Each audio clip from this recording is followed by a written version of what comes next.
Είμαι πάρα πολύ χαρούμενη που βρίσκομαι απόψε εδώ, σε αυτά τα εγγένεια, στο Revolution 2. Η κοινότητα αυτή του Revolution μεγαλώνει. Γινόμαστε ακόμα περισσότεροι, ακόμα πιο δυνατοί, με ενέργεια, φαν, έτοιμοι να κάνουμε πολλά πράγματα και να γίνουμε ακόμα καλύτερα. Είμαστε πάρα πολύ χαρούμενοι που βρισκόμαστε εδώ. Στα εγγένεια του Revolution Fit νούμερο 2. Παιδιά, καλές δουλειές! Έχουμε έρθει από το Revolution Fit της Κοζάνης. Είμαστε πολύ χαρούμενοι για τα εγγένεια του Revolution Fit στα Γιάννενα. Ευχόμαστε τα καλύτερα και καλές δουλειές στα παιδιά.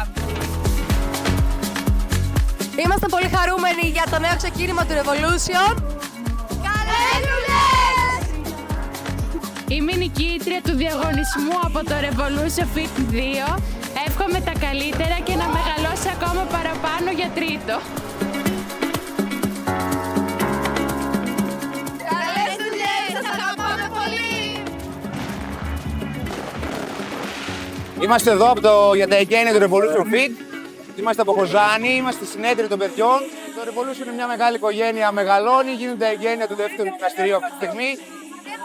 Να ευχηθώ τις καλύτερες δουλειές στα παιδιά, να πάνε όλα καλά και εμείς είμαστε εδώ να τους στηρίζουμε από Κοζάνη και προχωράμε όλοι μαζί. Χαίρομαι πάρα πολύ που είμαι εδώ, χαίρομαι που έχει μεγαλώσει το Evolution. Καλές δουλειές, παιδιά.